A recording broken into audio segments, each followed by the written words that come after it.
Ladies and gentlemen, the LinkedIn podcast is back.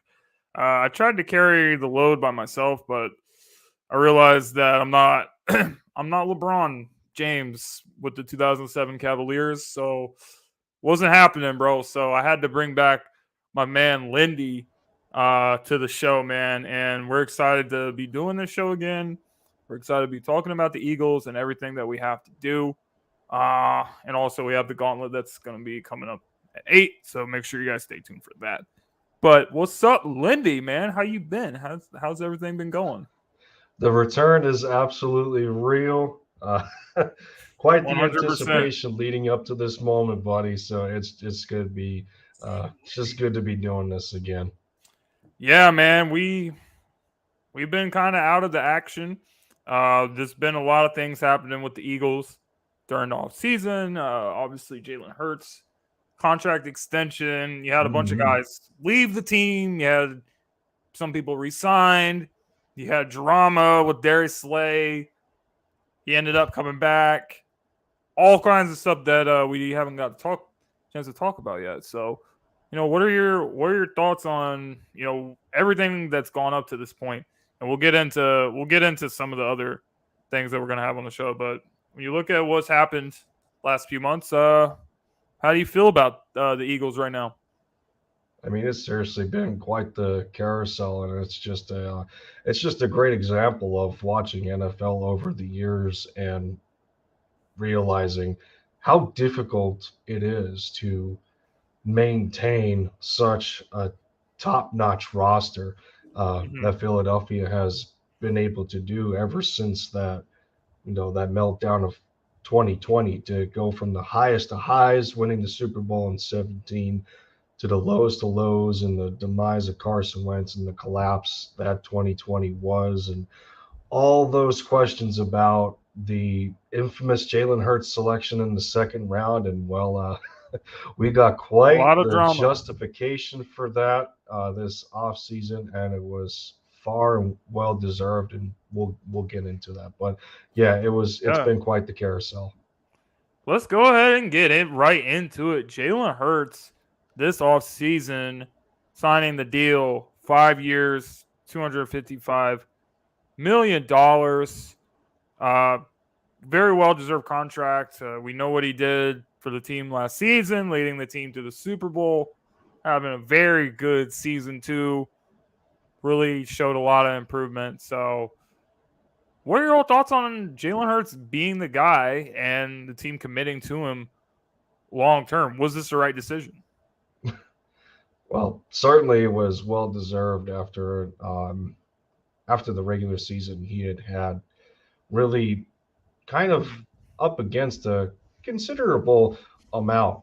Him starting off his starting tenure with a brand new head coach, um, a lot of different, a lot of different faces in that coaching staff, and they tried to bring some familiarity in with Brian Johnson as his quarterbacks coach, who is now the new offensive coordinator, and starting from the very beginning, the journey that Hertz has Hertz has had, and him being able to maintain and build, develop, and grow into the leadership role that he has displayed throughout 2022. Um, there was a lot of questions. I think there was a lot of decent questions that remained after the 2021 season, but uh, as we talked about to open the show, a lot of those were certainly answered. Again, this was well deserved based on his performance and all things considered, not even including the Super Bowl, which Mhm.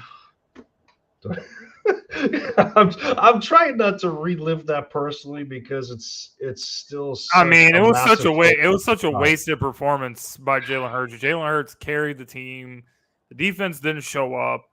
I didn't add this to the show topics, but since it's already been brought up, what about Jonathan Gannon, man?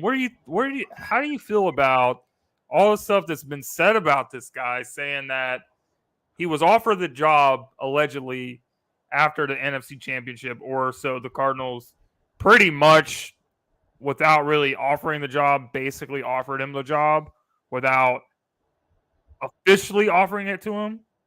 You know what I mean? So you have all this stuff going on, and it all the stuff that we heard about Gannon and doing all this stuff. I actually, I actually kind of have to believe it because if you look at the game, there was no adjustments made. Period. Like the exact same defense that you played in the first half was the same defense in the second half, and you got fooled by the exact same play with the wide receiver going to motion multiple times in the game. So they just flipped the field and did the play on the other side.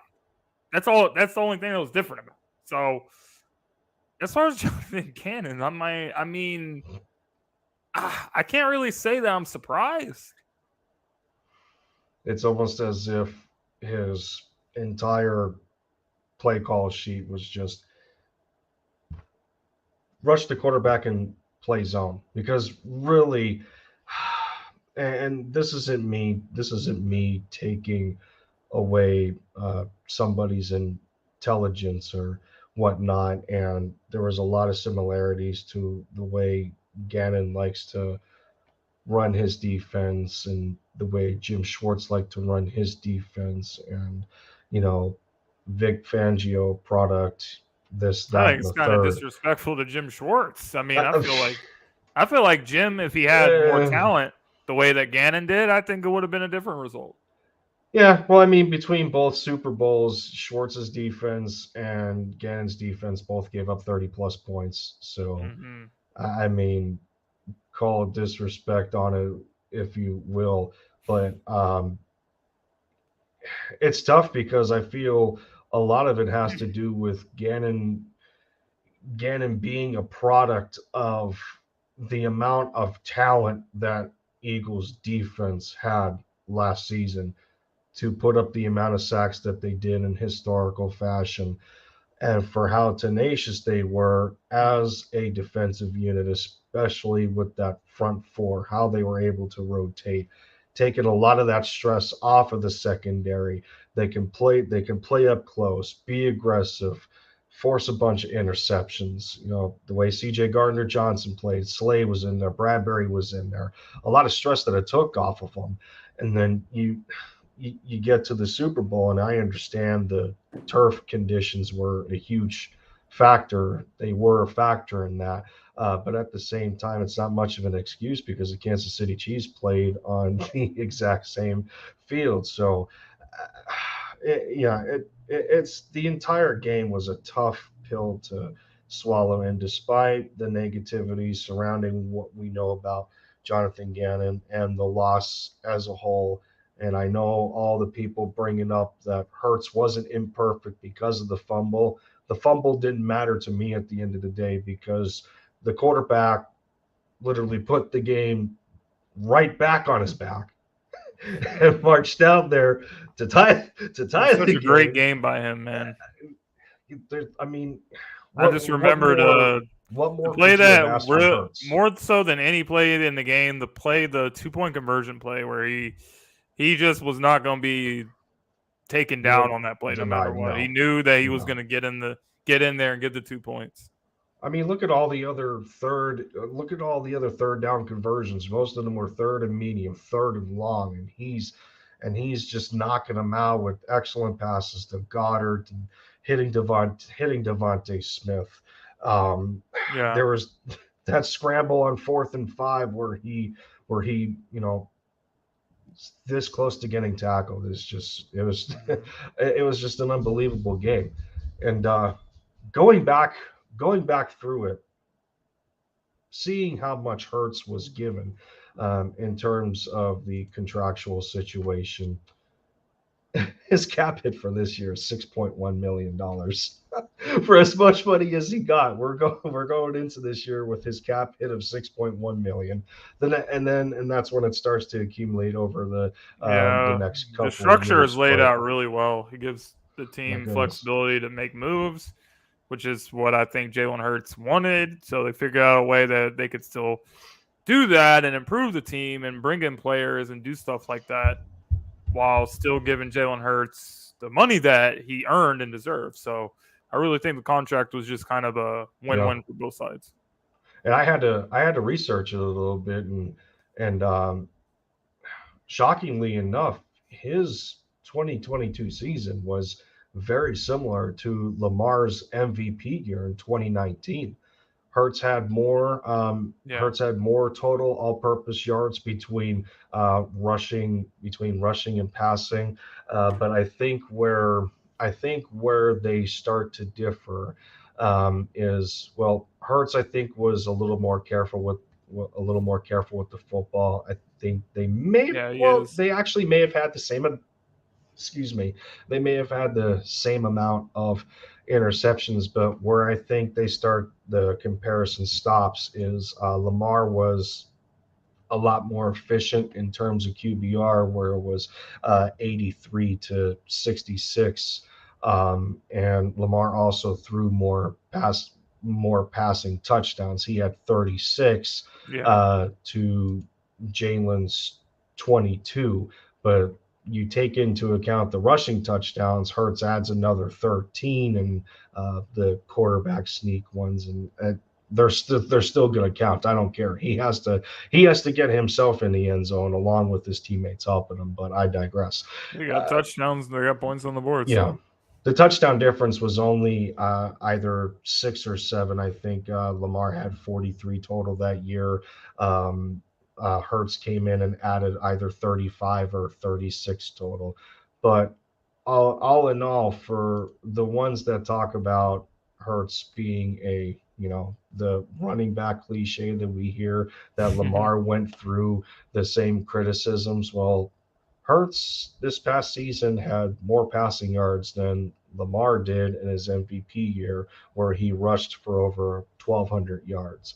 So, I mean, you take of that what you will, but to justify the contract and how well Hertz played last season compared to Lamar's MVP year, I'm perfectly fine with it.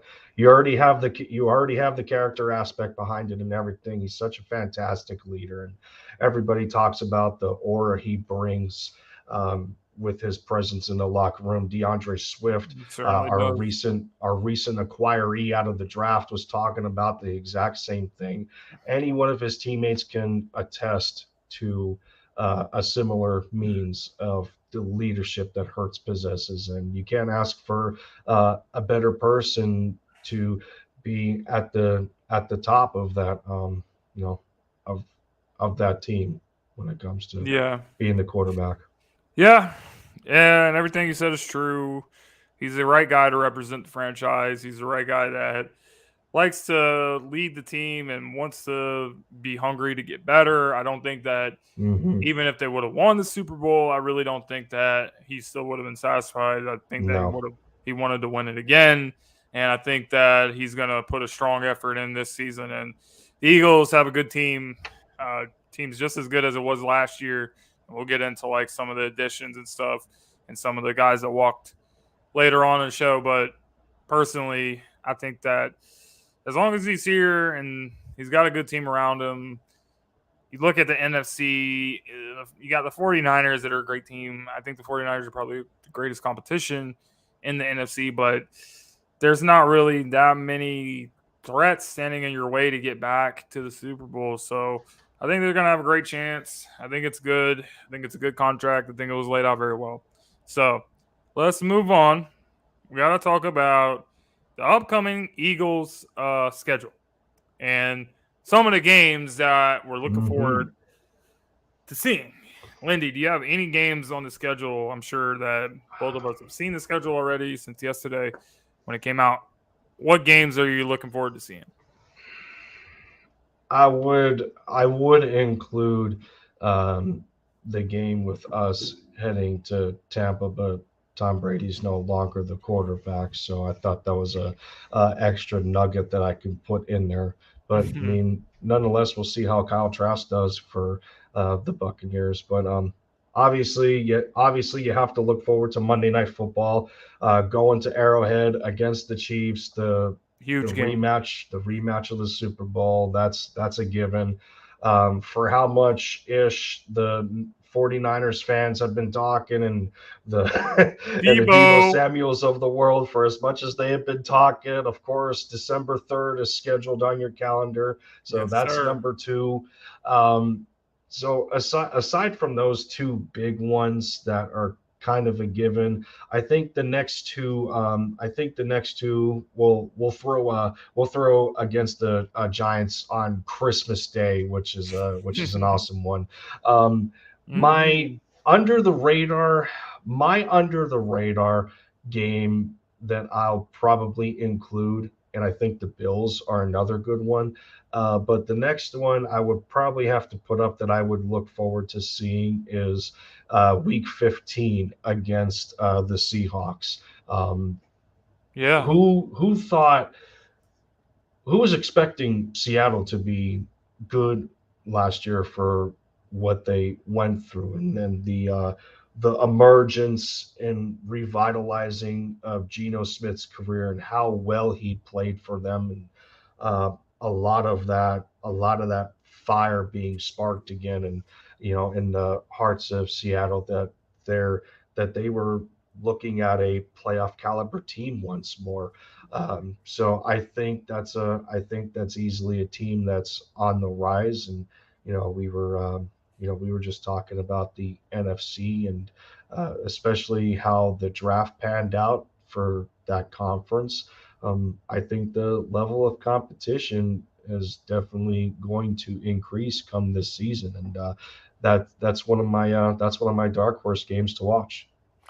I think that's a good choice. I think Seattle has also really improved their team in the offseason too. I mean, Hmm. last year you had Woolen, who was like a fifth round pick that was a great corner. And then the most shocking thing of the draft to me was when they took Witherspoon with the top Yeah. five pick. I thought they were going to take Jalen Carter, who ended up going to the Eagles. So I was like, wow, that move just kind of blew me away a little bit. But I also see what Seattle's trying to do. Seattle had Legion of a Boom lot of 2.0. success when they built a strong secondary, Mm-hmm. and they saw an opportunity to do that and then draft, and that's what they did. And then you get Smith, Njigba from Ohio State. You got a really good receiver trio. They got DK and Tyler Lockett. So you know what? As good as 49ers are, I still think they're favorites in the NFC West. Seattle's going to be a good team. They're going to be a good team, and they're going to give San Francisco a hard time in their division, and they're going to give some other teams a hard time, I think, too. So I actually do think it's a good choice. But the obvious answer for me is the San Francisco game. I mean, Debo Samuel. It would be one thing if he had an interview and he said all this stuff and he just got it out the way. The guy was at the Super Bowl. I remember when Sideline Sports, all of us were in Arizona.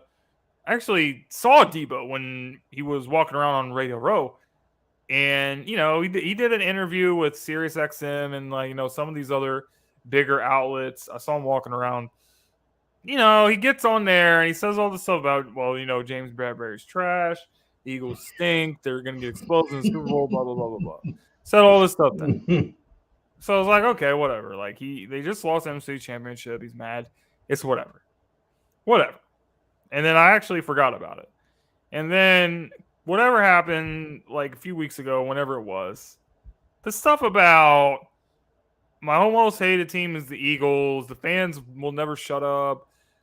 Blah blah blah. Like he just cannot stop talking about the Eagles, no matter what he does. Even if you lose the NFC Championship, even if you lose a playoff game and it sucks and your season's over, you gotta at some point you gotta move on to the next season. It's like 4 or 5 months that's removed of that game. And we actually just finished with the draft. So we're pretty much just sitting around waiting for training camp and, preseason to get here so we can move into the next phase, getting closer to NFL season. So the fact that he keeps talking about it and he keeps trying to hype it up, I just don't know if this is what he wants to do. I don't know if this is what you want to do, man. You don't want to give any Philadelphia fans the reason to want to come after you when you come in back into this house, because the fans are definitely going to be letting him hear stuff. So I don't know, Debo. I don't know if this is something that you want to do, bro. So I'm thinking that the 49ers game, that's my most anticipated game of the year, although the Chiefs game is going to be a great game. The Bills, the Dolphins, the Jets. There's so many good teams on the schedule that they're going to be playing. Yeah.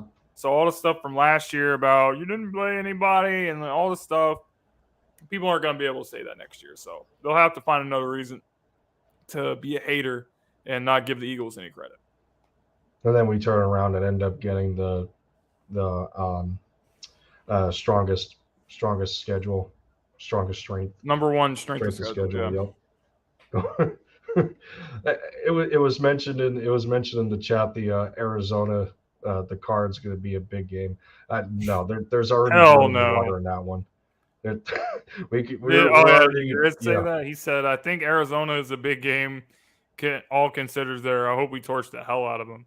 I mean, it's not going to be a good game. It's not going to be blood in the water. Yeah. No. I'm pretty sure we know what's going to happen in that game, especially after all the stuff like me and Lenny were talking about at the beginning of the show with Gannon. I actually think that a lot of the players are they might not say it publicly, but just imagine what some of the guys in the locker room probably feel about that, about a guy that potentially sold the Super Bowl because he already had a job lined up. Like, you think Brandon Graham and all these people, Fletcher Cox, Darius Slay, James Bradbury, all these guys are not pissed off about that? I think they are. I think they will be. And I think that the Cardinals are just going to get their asses kicked, if you want to know the truth. So, Cardinals, I don't know. Gannon, I don't really see him as a guy that is going to be able to command a locker room for the long term. So I think when it comes to Arizona, I will not be surprised if he does not last very long as the head coach. Maybe a couple years, maybe within the next, I would say 3 to 4 years. I think the Cardinals will be looking for another coach. Look how up and down it was for Cliff Kingsbury there.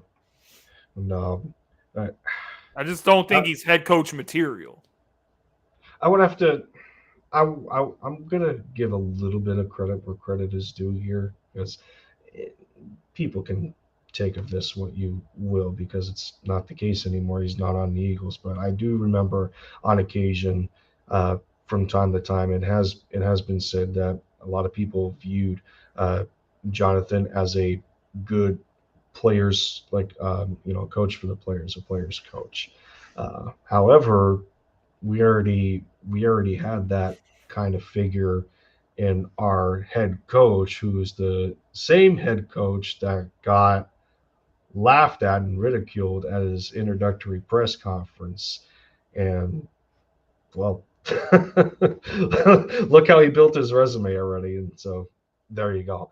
Gannon's got quite the uphill battle against him right now. And come that matchup when Philly has to play the Cards, well, I think the team is going to be the proverbial punching bag for the head coach. So let's hope he does not get in the way, because he'll pay for it. So yeah, guys, that's the most anticipated games for the season.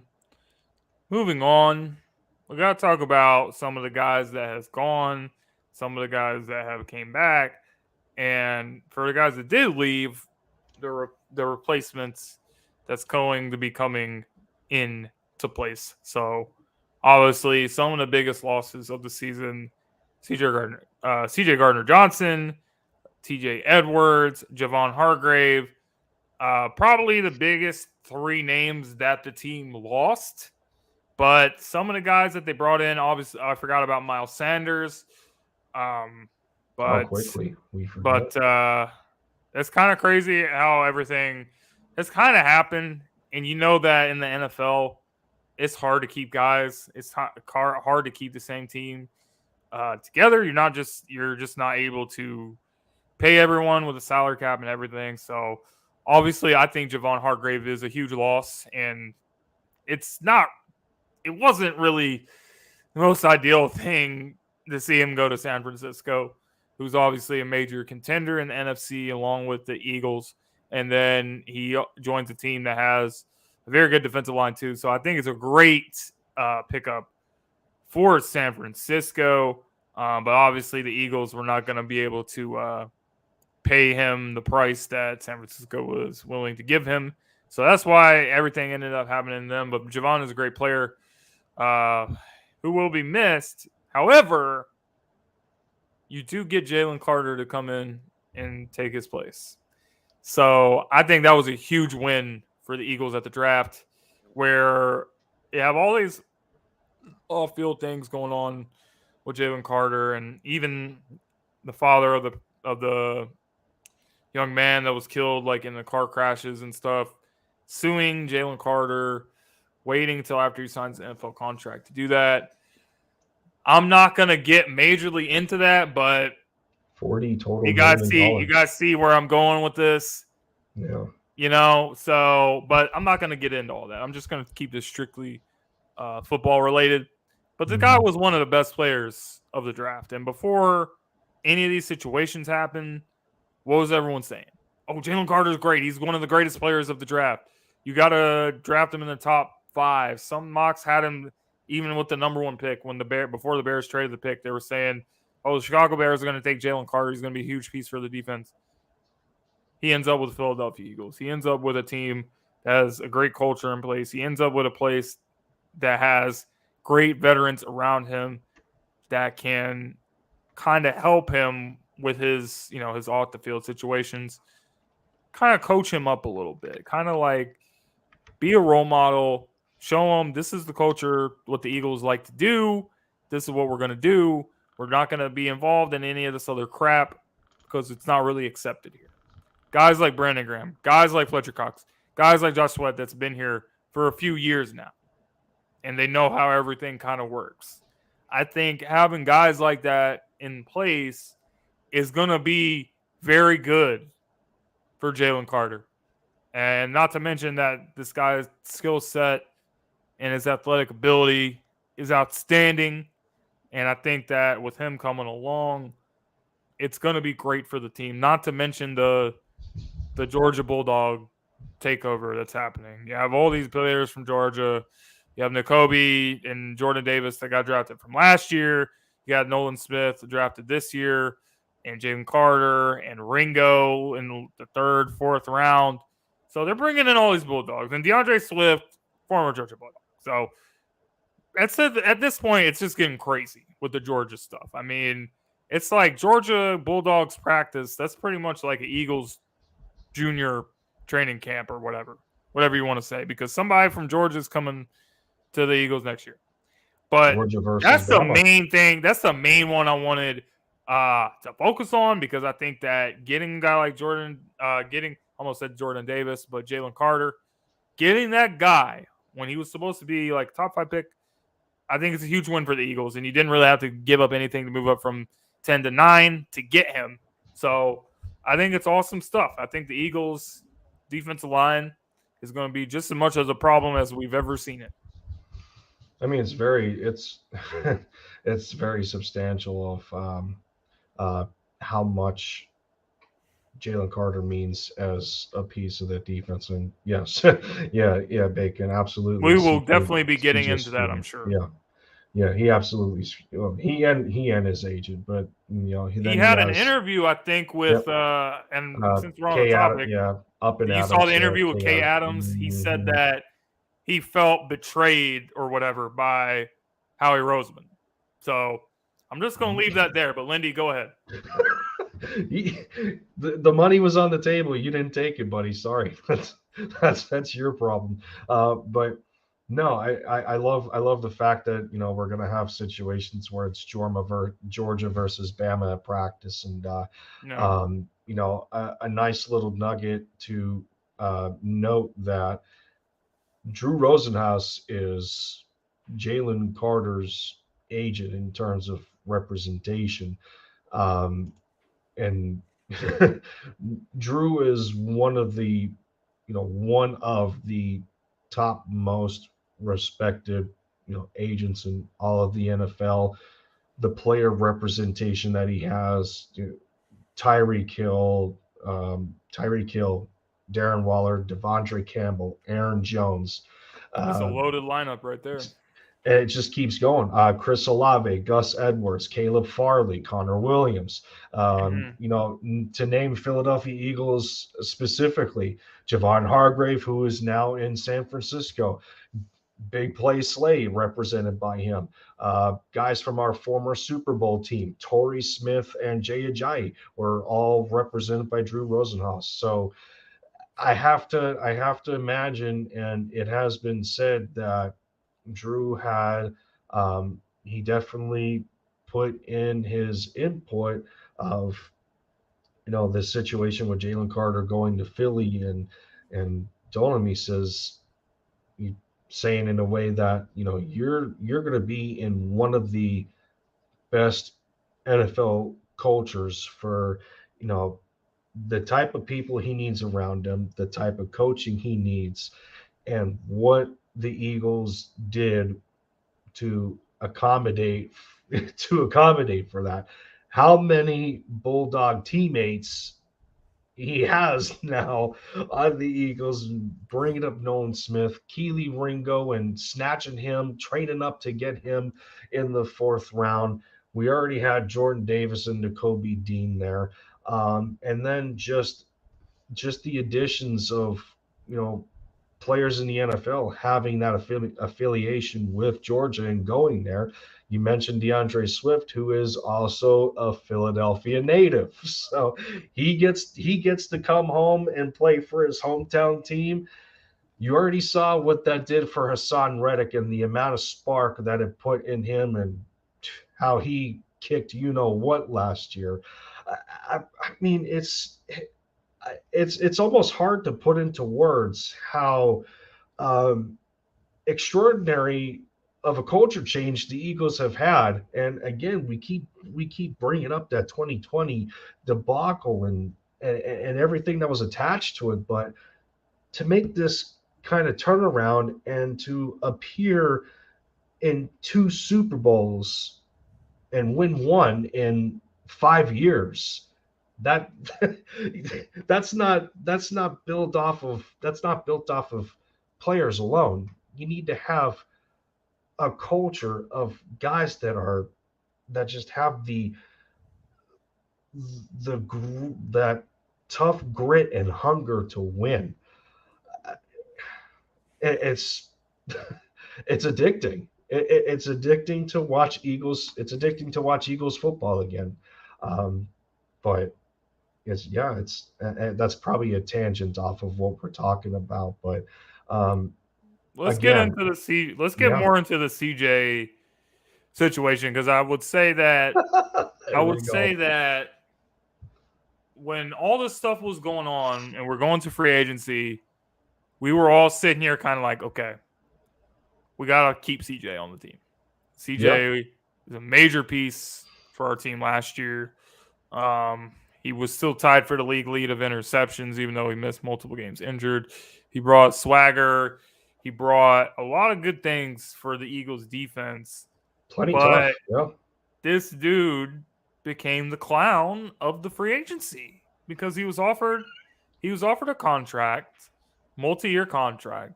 He didn't think it was good enough. He saw what Jesse Bates got with Atlanta Falcons, and he was like, "Oh, I want that. I want $16 million a year. I want $17 million a year, whatever the case may be."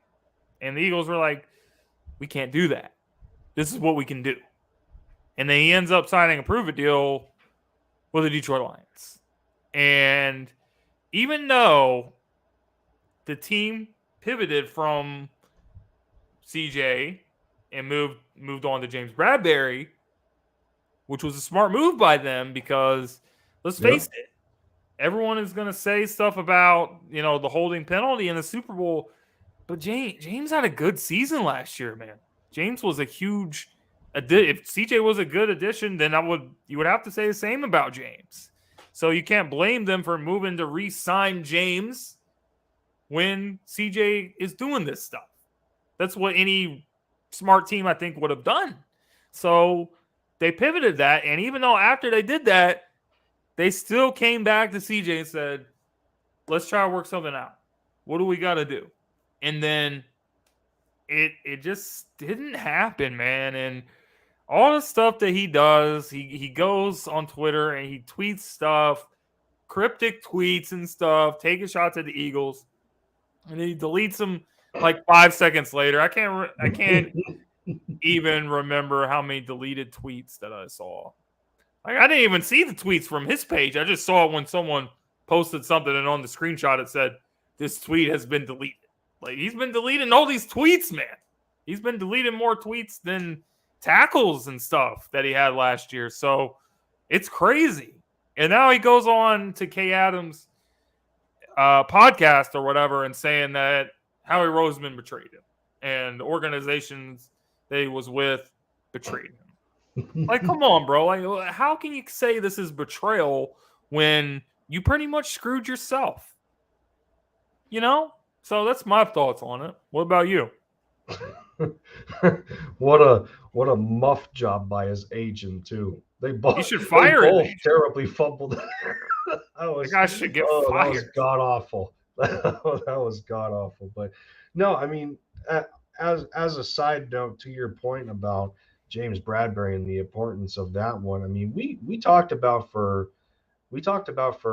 how many years to where the Eagles were only able to maintain somewhat of a legitimate CB1 and couldn't really fill the void of CB2.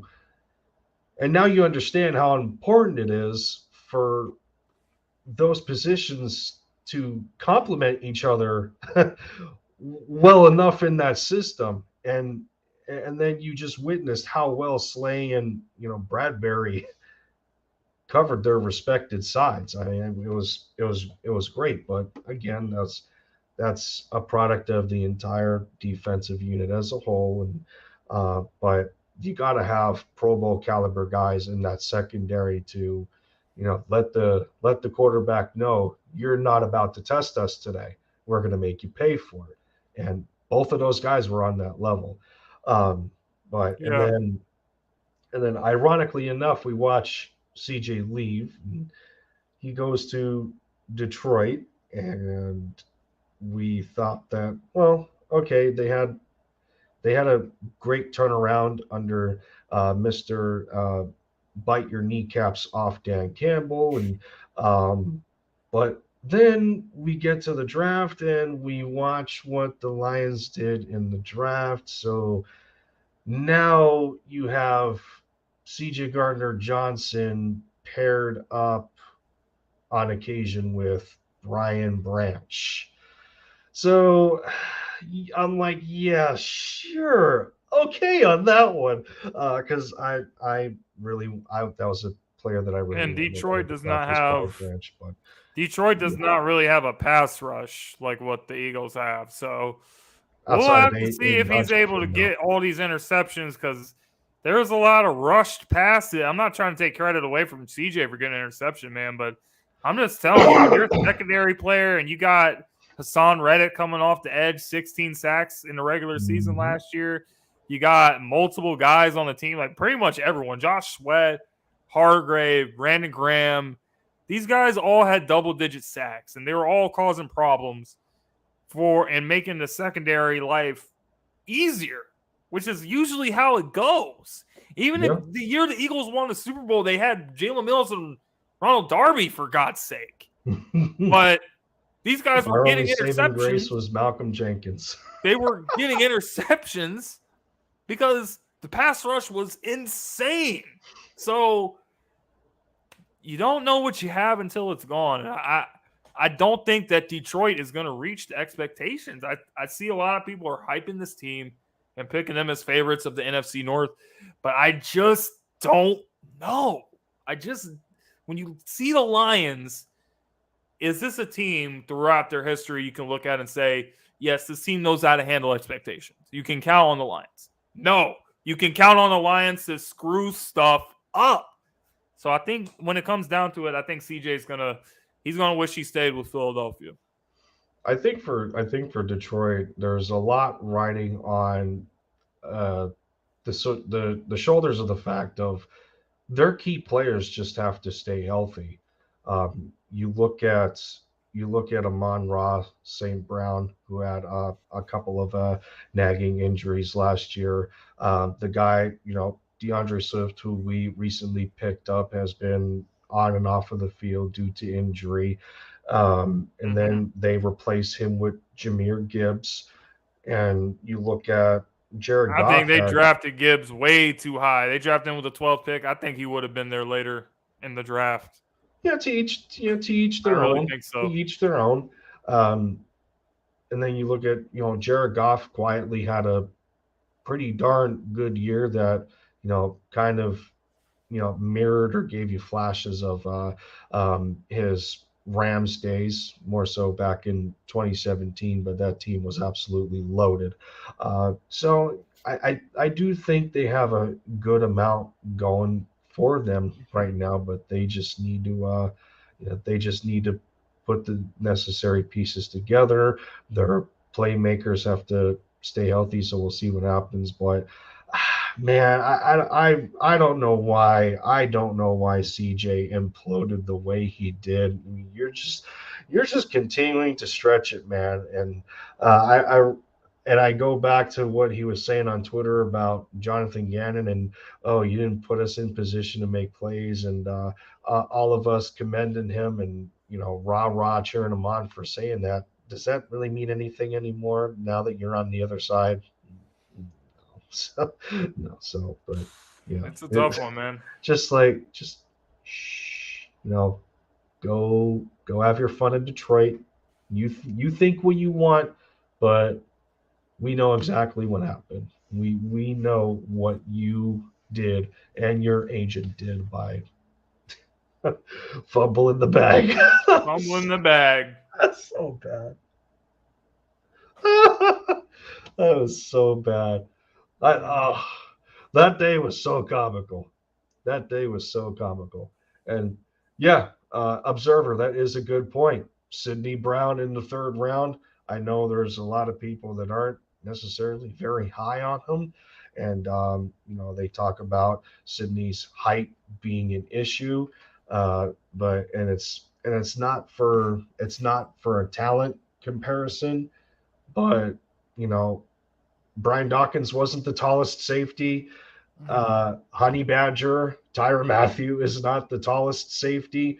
And, again, completely different spectrums of talent. But, if you think that height's going to be an issue, history has already told you, it's more, I think it's more about the talent of the player than necessarily their measurables. But, a lot of these guys that we drafted are coming into an excellent program, and I'm excited for them.